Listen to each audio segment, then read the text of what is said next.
જસદણના વીરનગર ખાતે આવેલી ખાનગી આંખની હોસ્પિટલમાં 30 જેટલા દર્દીઓના આંખના મોતિયાના ઓપરેશન કરવામાં આવ્યા હતા, જેમાંથી 10 જેટલા દર્દીઓને ઇન્ફેક્શન લાગતા આંખના પડદામાં અસર થતા અંધાપો આવતા વધુ સારવાર માટે રાજકોટની ખાનગી હોસ્પિટલમાં ખસેડવામાં આવ્યા છે, જેમાંથી 9 દર્દીઓની હાલ નાજુક તબિયત હોવાની માહિતી મળી રહી છે, તેમજ એક દર્દી પિતાંબર પરમારની તબિયત ગંભીર હોવાથી તેમને પ્રથમ રાજકોટ અને ત્યારબાદ અમદાવાદની ખાનગી હોસ્પિટલ ખાતે ખસેડવામાં આવ્યા છે।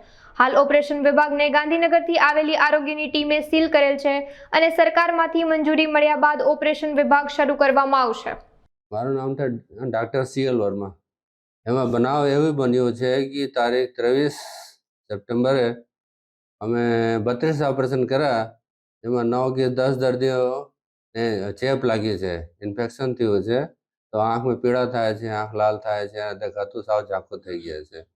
હવે આ બનાવને અમે તપાસ કરીએ છીએ, સારવાર તો ચાલુ છે, બધા દર્દીને ઇન્જેક્શન ઇન્ટ્રાવિટ્રલ આપીએ છીએ, સિસ્ટમિક એન્ટીબાયોટિક આપીએ છીએ, રેટિના વિટ્રિયસ સર્જનને પણ આપણે ઓપિનિયન લઈએ છીએ। આ બનાવ છે એ કેવી રીતે બન્યું છે એને તપાસ ચાલે છે। અમે બધી વસ્તુના સેમ્પલ લઈને રાજકોટ લેબોરેટરી મોકલાયા છે અને અમદાવાદથી પણ ટીમ આવીને અહીંના સેમ્પલ લઈ ગઈ છે। અહીંના પાણીના, પછી ઓપરેશન થિયેટરના બધી વસ્તુઓના અને સલાઈન, મિથાઇલ સેલ્યુલોઝ જેટલી વસ્તુઓ ઓપરેશનમાં વપરાય છે બધીના સેમ્પલ એ લોકો લઈ ગયા છે। રાજકોટવાળા પર રિપોર્ટ આવી ગઈ છે ભટ્ટ લેબોરેટરીથી, પણ એ લોકોને રિપોર્ટ નહીં લાવ્યા છે અને અમદાવાદવાળા લઈ ગયા છે, એમાં કાંઈ નીકળ્યું નહીં। એટલે આ દર્દીનો ચેપ કેવી રીતે લાગ્યો છે એ એક મોટો પ્રશ્ન છે, એની તપાસ ચાલે છે। આ ચેપ જો લાગ્યું છે એના આડકતરી રીતે વાતાવરણમાં જો પલટો થયો છે અને ખૂબ જ વરસાદ થાય છે અને ભેજના પ્રમાણ બહુ વધી ગયા છે, એના કારણે દર્દીના આંખમાં ચેપ લાગી શકે છે।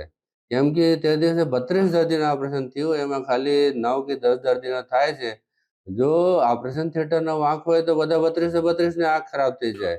અને તે દિવસે ઓપરેશન કરનાર 4 સર્જન હતા, 4 ડૉક્ટરો ઓપરેશન કરતા હતા અને બધાને એક એક બે કેસ એમાં ચેપ લાગ્યો છે। બાકી કેસીસ બધા સારા છે અને બધાને પૂરેપૂરી દૃષ્ટિ આવી ગયા છે અને એ લોકો ઘર જતા રહ્યા છે। હારુનભાઈ ઓલીભાઈ બાળજીયા ઓપરેશન કર્યું હતું ને, તો 2-3 દી દેખાણું, પછી દેખાણું નહીં ને, એટલે મેં ત્યાં ગાંઠાણી હોસ્પિટલમાં દેખાડ્યું હતું। એને કીધું તમે જે ઓપરેશન કર્યું હોય ને ત્યાં જાઓ, એટલે અમે અહીંયા આવ્યા છીએ વીરનગર। અત્યારે દેખાતું નથી। સવારે મેડમને આવ્યા હતા, જોયું, બધી અંદર લઈ ગયા હતા, પછી આગળ ટીપા નાખવાનું કહી ગયા ને રાખ્યા। આંખે મોતિયો ઉતાર્યો છે, અત્યારે આમ સારું છે, પણ પટ્ટી ખોલીને એ જરીક ઓલું અમને બતાવવા લઈ ગયા હતા। અત્યારે આમ થોડું થોડું બતાવવા માંડ્યું આજનું સવારનું। પેલા આમ બધા બાવા આવતા હતા અને બતાતું નહોતું, તો એ અમને અહીંયા ઘણી 3 દી સુધી સારવાર કરી। અત્યારે આમ સારું છે, પણ થોડુંક હજી વાંધો છે એમ। નહીં, કાંઈ નહીં, અમને કોઈ દે પૈસા માંગ્યા નથી, અમે કોઈ દે દીધા નથી।